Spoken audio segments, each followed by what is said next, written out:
Kwa maswali waliojibu wana maksi 85 ya 100.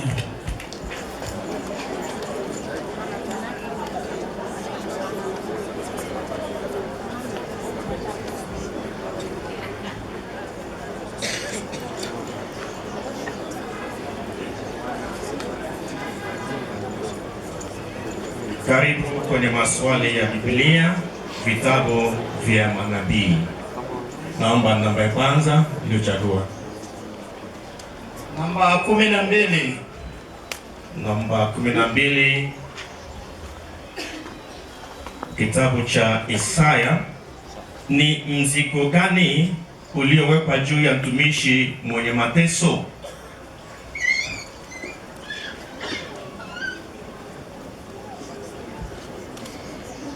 Mtumishi mwenye mateso alibeba mzigo gani?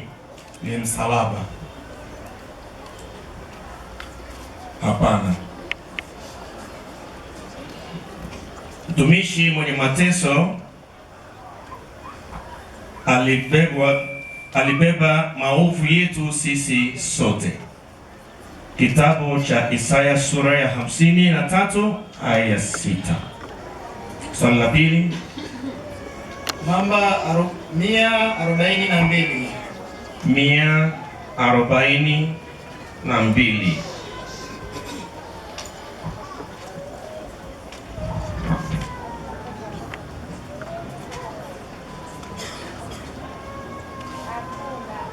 Kitabu cha Nabii Habakuki. Ni kauli gani maarufu ambayo Habakuki anatoa kuhusu imani? Ni kauli gani maarufu ambayo Habakuki anatoa kuhusu imani? Imani bila matendo imekufa. Hapana.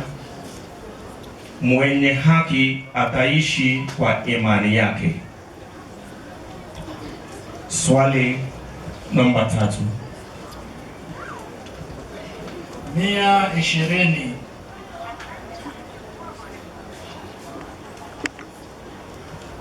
120.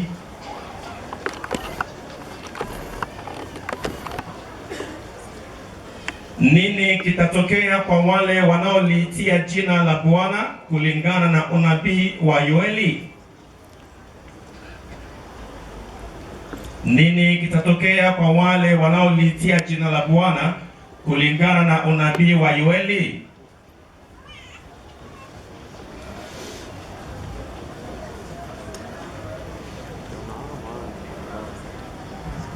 Wataurithi ufalme wa mbingu. Hapana. Wataokolewa. Ingine. Swali namba 106. 106.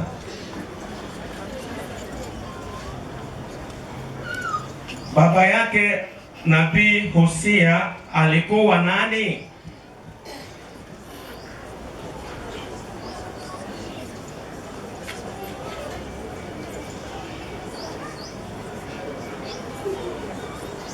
Baba yake Nabii Hosea alikuwa nani?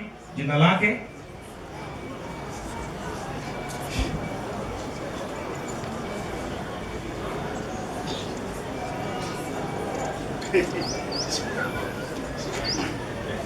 Yakobo.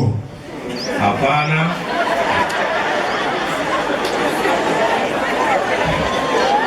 Baba yake Hosea anaitwa Beeri.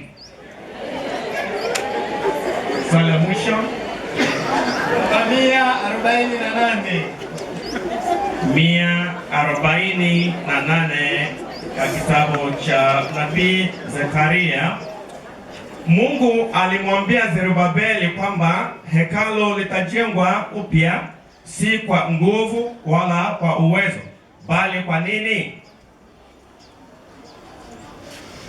Mungu alimwambia Zerubabeli kwamba hekalo litajengwa upya, si kwa nguvu wala kwa uwezo, bali kwa nini? Roho Mtakatifu. Hapa utapewa 15. Sawa, lakini katika kitabu cha Zakaria hakuna jina Roho Mtakatifu, ila tuna Roho wa Mungu. Kwa hiyo nakupa 15. Ya mwisho, si ndio? Sasa kwa jumla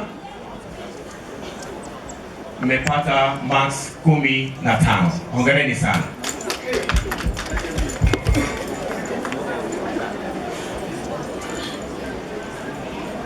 Jamani, kwanza yani tunapongeza. Kwanza umekuwa wa kwanza. Huku kuna nyota ya Owilo Longomba. Huku kuna Kwa hiyo huku Roho Mtakatifu tuko na Baba James. Unaweza ukatoka na Owilo Longomba usisokaa vizuri. Sasa kuna Roho Mtakatifu na Roho Kurupuko. Sasa unapoona umeulizwa maswali kama haya kwamba mzazi wa Hosea